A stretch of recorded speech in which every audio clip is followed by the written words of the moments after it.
Hello, everybody, and welcome to the Marathon Moohead Broadcast Day. I'm your host, a big and furry bovine. Look, I mean, somebody's got to do this shit, you know? Somebody's got to do it. And I'm the appointed one. I see Tony the Calf, and I see Roxanne in the chat room, so you don't have to turn off the red light. Hey, Kawaki, how you doing? Nice to see people jumping in, tuning into the program. This is the Cleveland Browns New York Jets pregame show, as it happens. And, well, I hit the wrong button. Nothing new there. Okay, I better get back into the studio and see if there's anyone else trying to jump in, which there isn't. Rick is with me today because the tried, the true, the few, the Marines. All right. The anointed one, the appointed one. There, yeah. Yeah. Now, Rick just told me of the passing of another Rick Ocasek of the Cars, and this really hurts. We start showing your age. When I was at UMass, this is a story. I was built one of the campus radio stations, a secondary campus radio station at UMass. Wasn't going to my classes, but I built a radio station. It was cool. And I should have gotten extra credit for that, but said they kicked me out of school because I wasn't going to class. That's a story from another time and another place. I ended up at a party in Boston that we had some people tell us that the guys from the Cars were throwing a big party in Boston. And we ended up, we didn't crash it. We were actually, because we were involved in campus radio. And at the time, it was interesting because, you know, college radio was of importance back then, of lesser importance today, of course, with all commercial concerns. But the Cars, of course, became commercially very, very viable. And he passed away. He was 75, 13 years older than me, you know. And no, I never met him. And no, I never saw him at the party. And, you know, was it really a Cars party? You know, you never really know, but there were a lot of fucking people there, just like we came over from Amherst. So I got to meet a lot of college radio people, which was kind of cool, but we never really verified whether it was just a way to get a bunch of college radio people together or what it was. But he passed away from atherosclerosis, which is that's when your arteries are clogged. He had heart disease, advanced heart disease. He was just coming off of some surgery, and I didn't have a chance to read the article, but he was in bad health, and he obviously, his death was determined of natural causes. And that's really kind of a shame because you hate, like Rick said earlier, the heroes. You hate to lose the guys that you really liked, and his music. No, I'm doing too much of this with the loss thing, man. It's getting to be a little bit old. But Rick Ocasek's music was amazingly sparse, and that's why I loved it.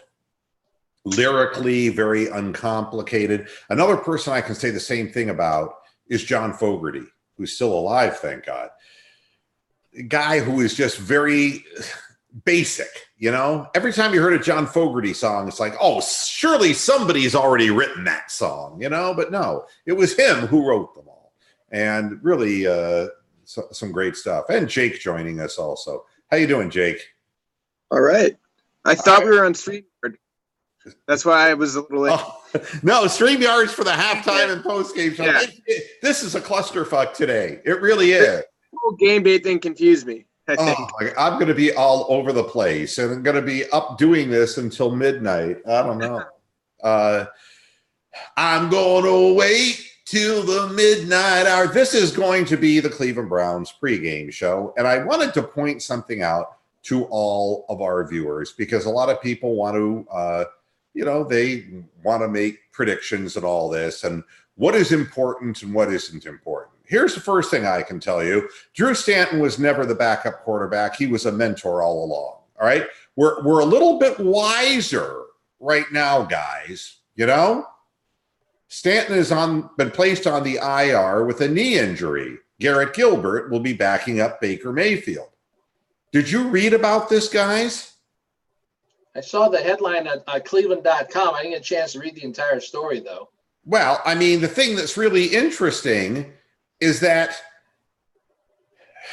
this is strange. Here's the line from the article. Stanton, who will still mentor Baker Mayfield, doesn't have a new injury. It's an old knee ailment that landed him on the injured reserve for 8 games.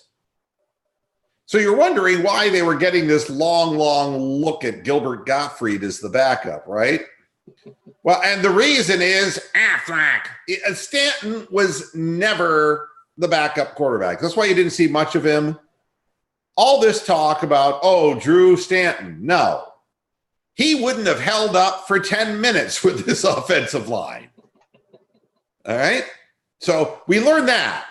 And I find that very interesting. The next thing I want to say is to point out to Bronk, because Bronk is not here with us today, which is really too bad.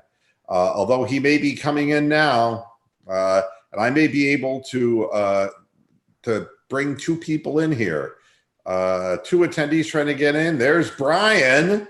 I wonder if he's got a new computer. And now we'll promote Bronk in here as well. And my goodness, we're going to have 5 people on the air to talk pregame, which is always exciting shit. We'll unmute everybody. Hello, Brian, and hello, Bronk. This crazy gizmo really works. Hey, it's great to have you back, Brian. Yes, now I can yell at you. I don't have to wait for Miller to see my fucking comment. Ah, there you go. I mean, hey, we don't always disagree. When we do, we just disagree at a Hey, poll. well, Brian, while your computer lasts, we need some hot takes. While your computer lasts, just a few hot takes. Well, No, this is a new one. This is actually a very straight out of the box, brand new one. What brand is it? HP. It's an HP. Can you actually see the rat running on the treadmill? Is it that fast? No, okay. That's right. Correct. All right. Well, this actually has the Optane, so yeah. Well, it's great. Live streaming is no problem now. Oh, that is awesome. That makes me feel wonderful because we have an extra person here. So first of all, Drew Stanton was never the backup. Gilbert Gottfried was. And I told people that, and they, oh no, Drew Stanton. I mean, the fact that he was walking around with a knee injury all this time, and we only find out now, he was never really fit to play. So he is a mentor, and that's fine. I don't have a problem with it because I didn't want to see. He's an assistant coach with a number. That's exactly right. And so, we don't have to worry about him playing. By the way, what do you like? What do you think about this new chair? I got this chair shipped down from South Carolina because I wasn't getting to use it up there. And this is awesome. It looks like one of those shiatsu massage Hey, children. chairs. Hey, how you doing there, Heart Attack Boy? Oh, wait a minute. We have somebody else wanting to join us. It's Tony the Calf. All right. This is great. Straight out of intensive care. Reunion. I saw that. Yeah, it's like a goddamn. And then we bring in Tony. Hey, Tony the Calf, how are you? All right. So I knew you'd be happy, you fat fuck, with the Twins winning 2 out of 3 against the mangled Indians who don't even. Who cares? Who cares about really? Who cares about baseball? But who cares about football in Minnesota, right? And we're on the verge of not caring about football in Cleveland. Kirk Cousins, baby. Woohoo. Oh, God, I'll tell you. Oh, now do you believe me about Kirk Cousins? Then I saw his face. Now I'm a believer. No, I mean, I honest to God believe he's a really good backup. I really do. He's the kind of guy who can keep the train rolling, but man, he just doesn't really. I think he's a good starter for Vince McMahon's XFL. Yeah, that may be the case too. So that's the first thing I learned is the Drew Stanton thing. The next thing is what needs to show up for the Browns to win tonight. And this is refs. No, this is simple for me. This is simple because everybody wants to talk about the defense has to do this. We have to do that. It's like. It all comes down to 2 simple things, folks. 1, can the offensive line block at all? That's the first thing. All right. I mean, Along with that, everything starts in the trenches. All right. And if you can't win a battle in the trenches against the New York Jets, who by this point are probably fairly demoralized, and we have the advantage of New York fans, who, if the Browns were to get off to a good start in this game, will start booing loud and frequently throughout the entire game, really taking both Johnsons, Woody and his illegitimate brother, and basically jerking off the two Johnsons at the same time. That's what we hope for. So first, the offensive line has to block, and that means we've got to run the football because the Jets give up yardage on the ground. That's the first thing. And the second thing, Baker's got to complete passes. All right, and if the offensive line blocks, which is a big if, all right. The other thing that is even more significant, and all of the pregame analyses, I'm not hearing about this. I'm not reading about it, and it's so fucking simple. how simple is it? Okay, here.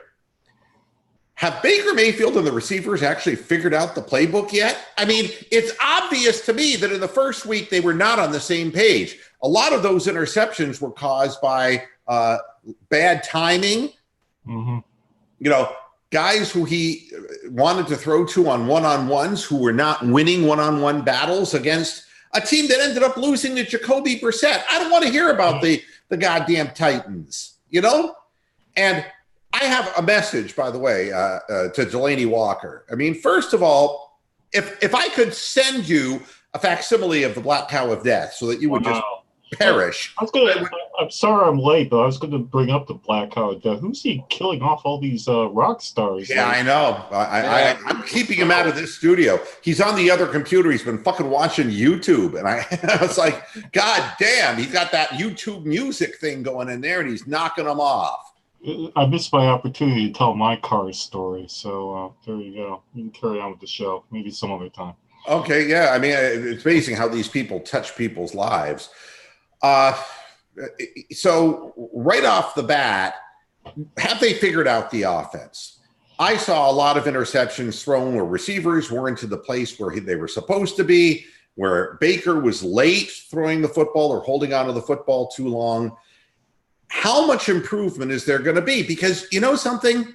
If you can't get first downs, if you can't run an effective offense, what the fuck does it matter?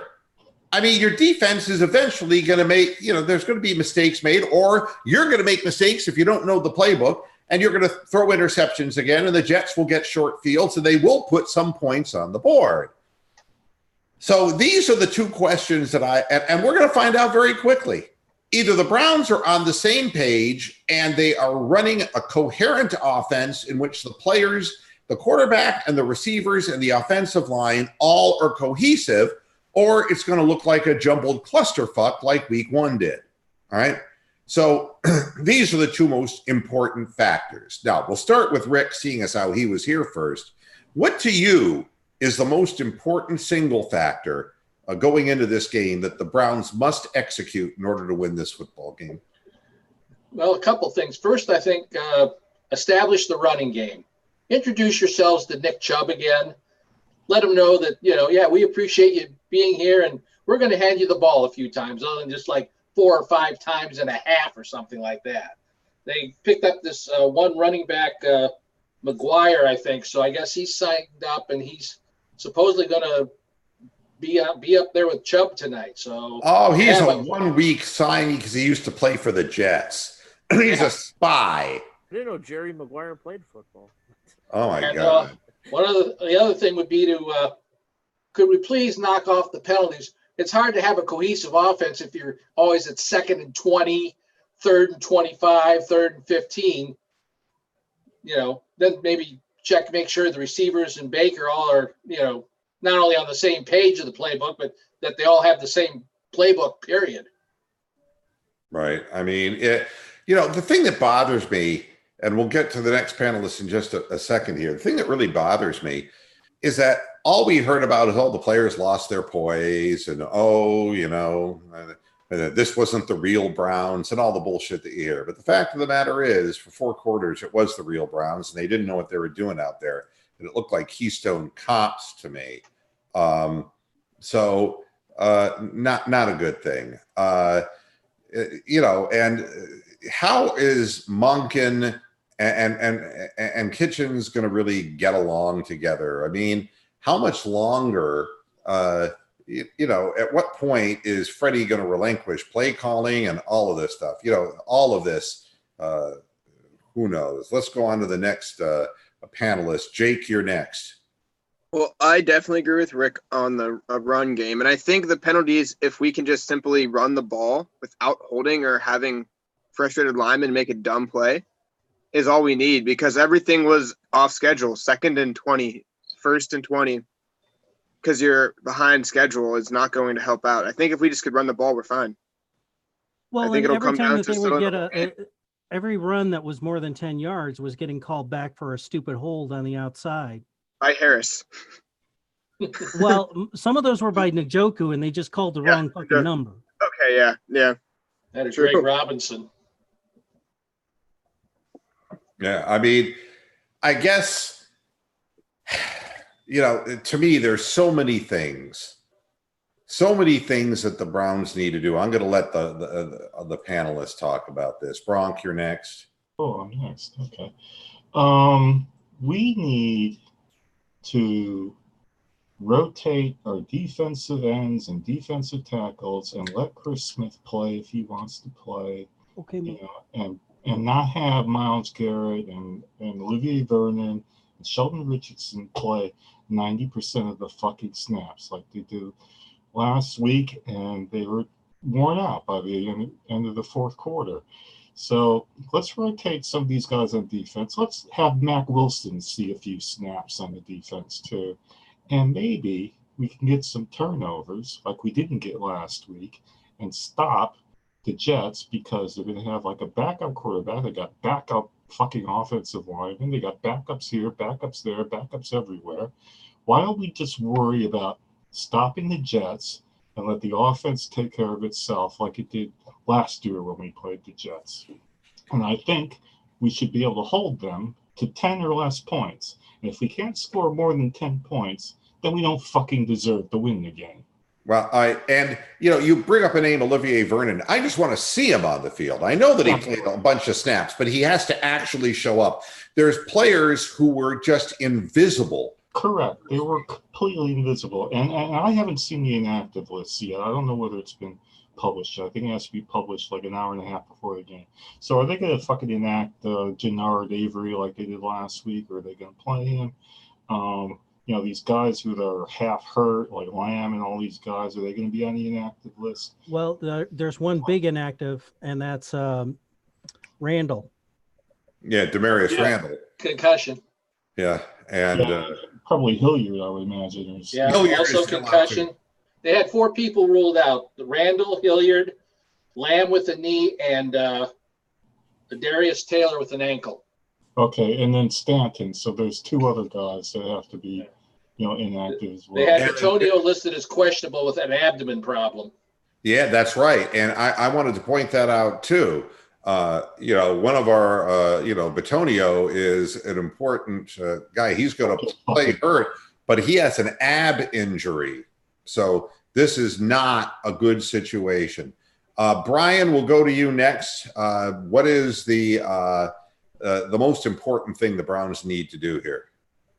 Have the 5 offensive linemen playing in their natural goddamn positions, so that you don't have all of this right tackles moving to left tackle, right guards moving to centers. What is Hubbard's natural position? Oh no. Well, he's prone. 16 games at right tackle. Looking up into the sky on his back. That's exactly right. That's his natural position, Rick. You are correct. The Matador, Ole. My God. It's like, who's the guy with the fancy hat? Northern Lights. Shit. It's no wonder when I was talking about him, I kept referring to him as Sean Coleman, because all of these people, they're like a blur in my consciousness. Just awful. And you're right, Brian. I mean, right. we want the offensive line to block, it would help if they are playing in their natural positions. And, it's fish or cut bait. And if Austin Corbett is not even good enough to find the field with this group of players, you might really want to wonder whether he should be taking up a roster spot at all. Maybe somebody just doesn't have the courage to cut him outright because he was their number 33 pick. But whatever the case may be, what a fall from grace that's been. Tony the Calf, what do the Browns have to do tonight? I think they'll be okay 99.9% of the game. I mean, Darnold's out. You've got Seaman is his last name. Simeon. Trevor Simeon. Yeah, the monkey boy. They're without Mosley and Williams. I think if you just have a basic run attack, mix in your tight ends over the middle, I think you'll be more than fine. Just cut down on penalties is the big thing. That had to have been the most undisciplined team I've ever watched. And I said it earlier, the XFL, where, it was goddamn, it was like NFL hit. Anyone remember the video game NFL Hits? Where you could clothesline players after. Yeah. That's what it looked like out on the field last week. So just tighten things up. You'll be all right. Should win by 2-3 scores. Well, I'll tell you one thing. They're talking about Greg Williams' defensive approach against the Browns. And go for the knee, Greg. Go for the yeah. But he's very one-dimensional this way. He's going to throw blitzes and do all kinds of things. He's going to pressure Baker Mayfield. Baker Mayfield has to be in a position to utilize Nick Chubb, to use his running backs, to utilize his wide receivers in quick kind of out patterns and things. He's going to have to recognize blitzes and recognize what Greg Williams is doing. And then if you can strike quick when they're in a full blitz situation and get some one-on-ones deep, he's just got to have the time to throw the football. Nick Chubb could have a big game here, but I would not be surprised if Nick Chubb has a big game, not just because of running, but because of catching the ball as well. I think that there is some real opportunity because of the way Greg Williams calls defenses. The thing we have to worry about with Greg Williams is he's going to be trying all those silly tactics about stealing the ball from people and, knocking fumbles out and hammering the ball with your hand and all that crap. And if we let them do that, we can get extra yards on the play. If we know it's coming, then they'll try to grab the ball instead of actually tackle people. So we should have big yards after catch, yards after contact today, and just basically fuck them in the ass because we need some good old ass raping going on here. Well, I mean, Trevor Simeon, here's a guy who came from Northwestern, and I don't remember. I know a lot of good literature, press people and journalists and who came out, and doctors who came out of Northwestern, quarterbacks not so much. But he did get Denver off to a 7-3 start. But before you get a boner about that, remember that Tim Tebow was also winning with the defense that they had back when in Denver. So he's not a bad quarterback if you judge him by the standard of like the McGowans and people like that. Oh, he has a good arm. The question is his accuracy and his ability to do more than just check down. If you give him time, he'll hurt you with his arm. Now, the Demarius Randall thing, which somebody brought up, is a bit trying because Morgan Burnett now is going to be thrust into a situation, and we don't have depth at that position. And Whitehead, they're both going to end up having to play a lot. Yep, and a guy with a big arm like Simeon, who has a big arm, if one of those guys misreads and makes a mistake back there, Simeon can get them the ball. And, you got to try to prevent those types of mistakes from happening. And as far as Jannard Avery is concerned, I really, if you want to put pressure on a guy like Simeon, maybe it's best that Avery is not inactive. I mean, with Adarius being injured, he's our primary best special teams guy. All right. So, you need somebody who can wreak havoc. And Avery, I would make him active, knowing that Adarius Thomas is, not going to be able to play. So Amsterdam asks a very good question in the chat room. He's wondering what hotel Tony the Calf is at right now. I am at the Westin Inn Atlanta Airport. Yeah, because we missed all of your Stephen Curry and your other gay basketball posters that you have. So I'm in Atlanta for training this weekend. So wow, teach me an old calf. Intensive care. Yeah, I had a heart attack Saturday night. I mean, I can think of better things to do on a Saturday night than that. I mean, Eric Murray is going to be the free safety. I mean, I don't know. The scary part is the cover 1 and cover 3 covering the deep middle. And we saw a Demarius Randall fuck up last week by turning the wrong way. And that was the first big play that Mariota was able to throw. And he threw it to Brown, his rookie receiver, because Demarius Randall just turned the wrong way. I mean, it isn't hard to believe that an Eric Murray could do something like that. So you just, you gotta, if you're gonna make mistakes, let those mistakes happen in front of you, not behind you. That's a part of the deal. A good tip for life: make mistakes in front of you instead of behind you. It's a very good tip. Jason? Yeah. Well, I mean, yeah. Thank you. At any rate, these are the things that I guess are important. I don't buy into any of this. Greg Williams is going to be really fired up for this. And, Greg Williams is Greg Williams is Greg Williams is Greg Williams. I didn't want him as a head coach. Nobody in the league for all the jobs that he supposedly got. Yeah, I remember that. He had so many job offers. What do you have, like 9 or 11 or something like that? My belief is as long double digits. As long as Adam Gase has a job, shut the fuck up. Because if you, after your years in the NFL, you couldn't beat him out for a job, fuck you. Fuck you. I mean, I don't want to hear about that crap. The thing about Demarius Randall is that he's up for a contract next year. This is his free agency year. And, it would be tough for him to be missing too many games in a season. I'm disappointed he's not playing, only because if he intercepted the pass, he would be handing it over to Greg Williams this week. So I think yes, he's going to do that. Maybe Morgan Burnett or somebody will. While you're talking shit here, Bronk, That's what I always do. Since we brought that up. Yeah, and I can never resist. I constantly tell people the what if. What if? And the what if didn't go over very well, and it came to pass worse than I ever imagined, right?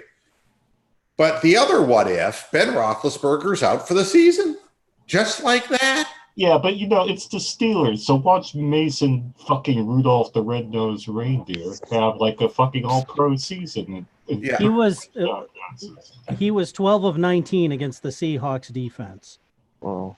Yeah, and let me tell you something else. Either that or they'll torpedo him and trade for Eli Manning. But any Browns fan who's gonna talk shit about the Steelers because Pigpen is gone. Look, I happen to know this part of the arm. He threw the ball and he winced. He injured that. Dragging that woman into the men's room. That's how he injured that arm. And he won't be able to jack himself off for the rest of the year now either. He'll have to use this other. That's really good to know. Thank you for that, Dan. Hence the term backup. Exactly. Boo, your little thumbnail is even more distasteful than usual. Or is he going to be backed up? Whatever. Steelers quarterback Ben Roethlisberger out, and all fans of the AFC North, Ravens fans are cheering, Browns fans are cheering. A high colonic could clear that. Yeah, exactly. Backed up quarterback. Yeah. Now, here's the deal. How many Browns fans, and I hate doing this, especially on the night of a game, but I'm going to do it anyway. You are, aren't you?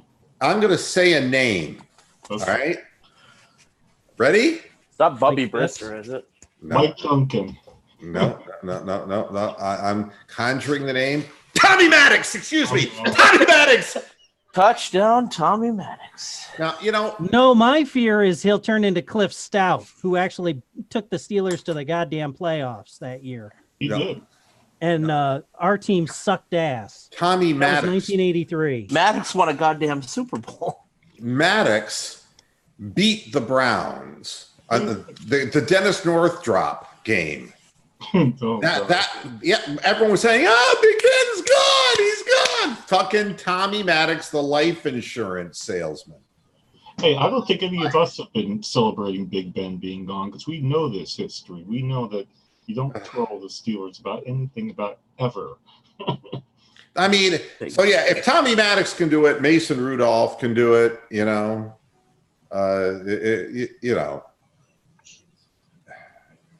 I suppose anything can happen. But I was actually glad to see him get injured and grab his arm because fuck him, he's a rapist.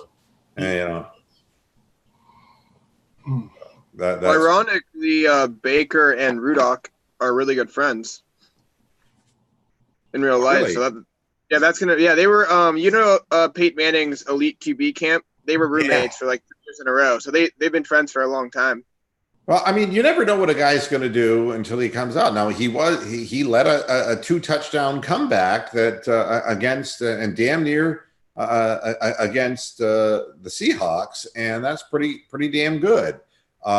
You never know what's going to happen. Teams will get tape on him, get film on him, and people will determine what he can and cannot do. But and now we have Drew Brees gone as well. He's going to miss 6 weeks. And that's death for the Saints. They're going. Did you see who their backup is? No. Who is it? Teddy Bridgewater. Bridgewater. Yeah, Former starter, yeah. Bridge over troubled waters. His arm is shot. They'd be better off with Teddy Ruxpin back there. Roosevelt. God. I've got some breaking non-Browns news, by the way. Oh, go fire away. Jaguars Pro Bowl quarterback Jalen Ramsey has requested a trade. Somebody whispered in his ear, Miami.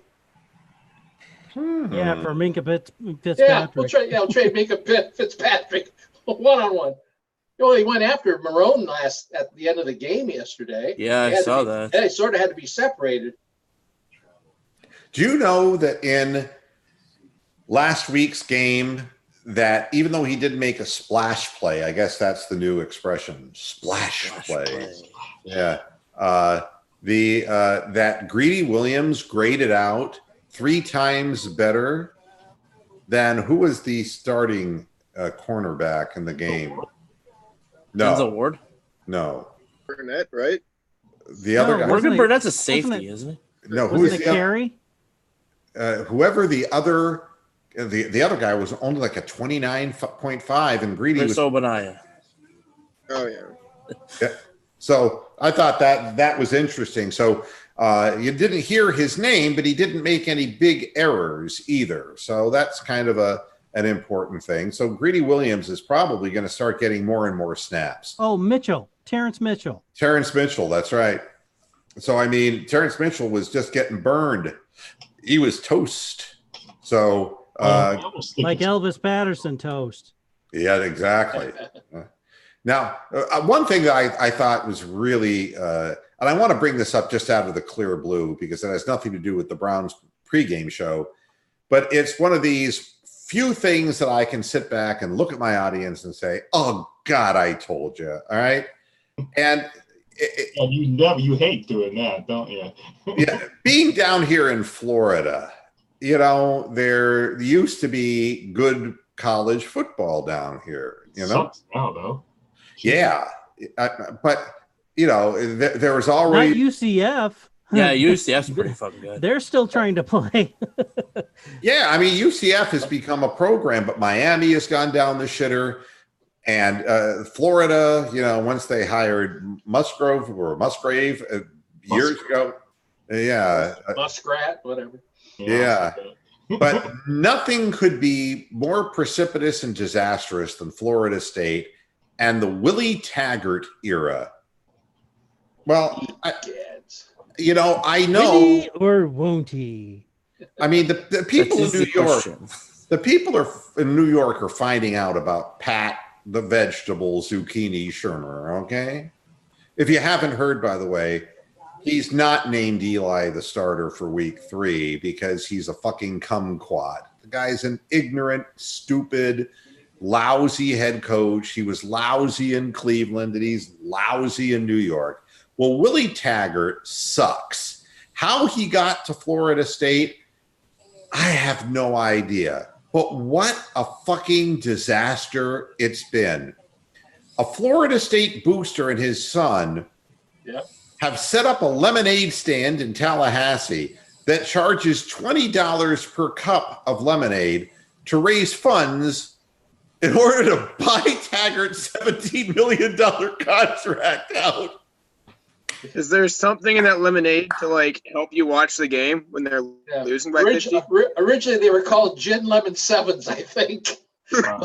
I mean, I know this is like me years ago talking about Eric Mangini and just like, all the people that we've had in Cleveland and Huey, setting up a guy with an automatic rifle from the upper bleachers to shoot him in the head and kill him. Okay. It gets to the point where you start selling lemonade to get rid of Willie Taggart. I mean, it's unbelievable. Florida State. The booster turned himself donated $100 towards it. He says he and his son will still go to the Florida State games and watch. He says it's really getting hard though. Yeah, I mean, they lost to number 21 Virginia, but they're 6-9 since Willie took over, and he missed a bowl game for the first time in the school since 1981. I mean, it's crazy bad. It's just crazy bad, and I can just being a Browns fan, I just understand, Speaking of coaches, why is it that only the Cleveland Browns former coaches can go on a meteor tour and rip the team? Mangini and then Jackson last year. Every coach gets into media and just starts ripping the team. Rob Ryan. Yeah, here's something that you should know about Browns fans. Browns fans, I mean, we are a hardy lot, okay? We are. The Cleveland.com poll, who will win, the Browns or the Jets? There are, we'll go 17% who believe that the Jets are going to win, all right?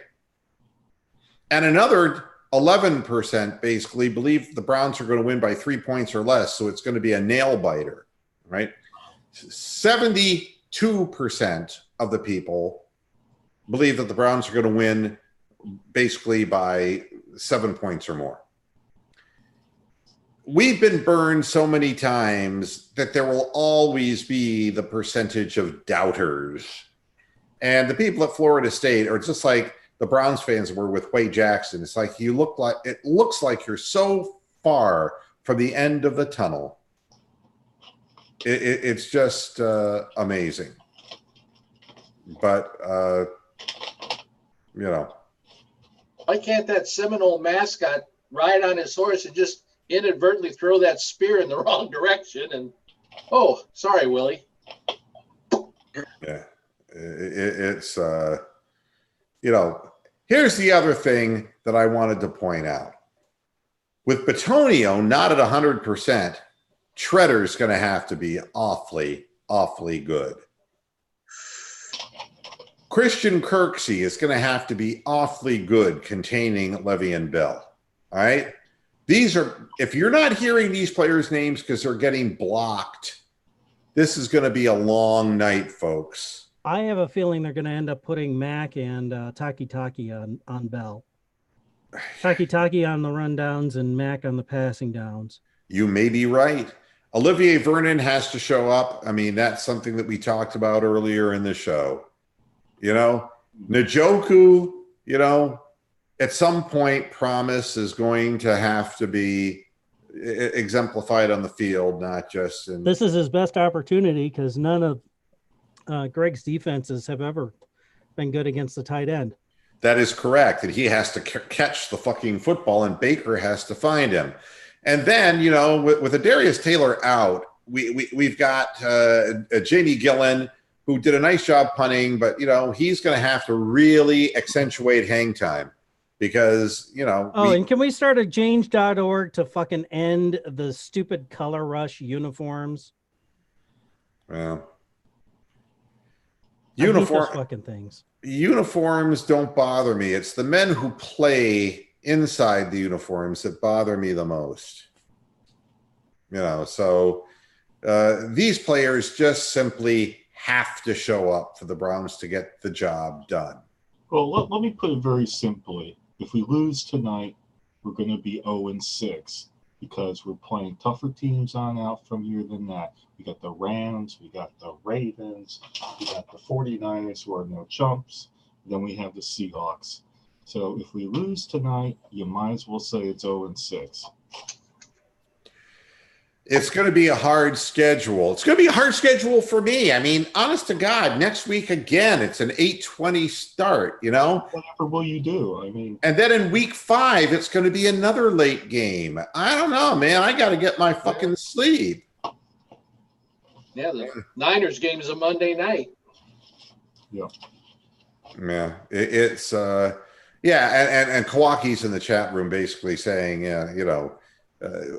every ex-Browns coach is just taking turns ripping into our flesh. You know how it goes. Yeah, but do any of them have jobs? No, because then what jobs? The people exactly. Romeo Cornell's got a job. He's like defensive coordinator for the Colts or somebody, I think. Oh, Tony the Calf is looking for a dinner spot in Atlanta. Golden Corral, Tony. And they Thank you. run when they see you coming. They will run. No, I don't know anything about Atlanta, really. I recommend the Varsity if you want a good hot dog. Duly noted. He didn't go to Atlanta for a hot dog. I'm not sure where. You know what you really want to find, Tony? Honest to God. Find a good hooker? I mean, yeah, I'm always up for that. No. You just got out of the hospital. You don't need to go right back in. Do like a fried gift that keeps on giving. Fried chicken and waffles thing. Find yourself a Waffle House? No.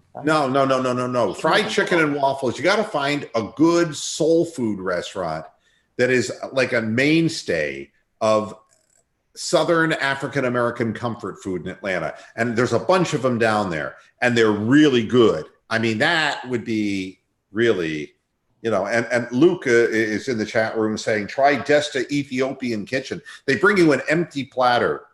Yeah. It's got a plate full of sand. Table for Starvin' Marvin? Starvin' Marvin. Yeah. Flies are optional. Flies are optional. Jeez. Yeah, you know what this is, don't you? You know what that is. Yeah, that's an Ethiopian with a grain of rice caught in his throat. Thank you. Thank you very much. He'll be here all week. What do you call an Ethiopian with a swollen foot?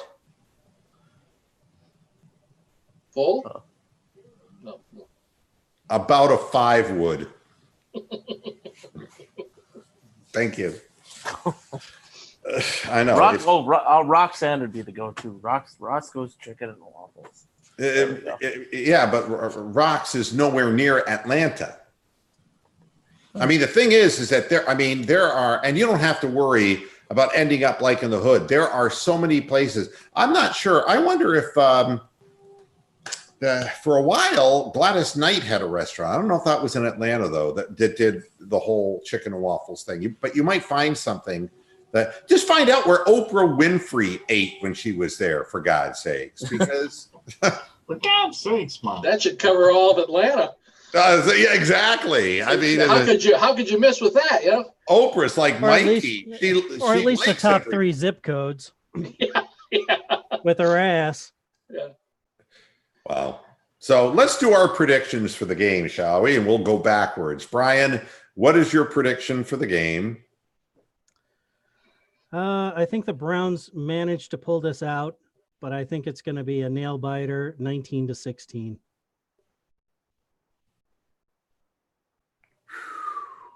I will be really staining my drawers if it's that close, because honest to God, if it comes down to Austin Seibert having to kick to win this football game, it's, I was watching the game just yesterday, watching Zane Gonzalez kick short field goals. He was making them.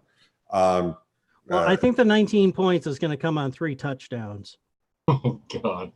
2 blown extra points. 2 out of 3 blown extra points. Not good. That's about right. Tony the Calf, pick the winner. I'm gonna go with the Browns, 34-10. All right, Gronk. Like I said before, That's the paid bills talking, Brian.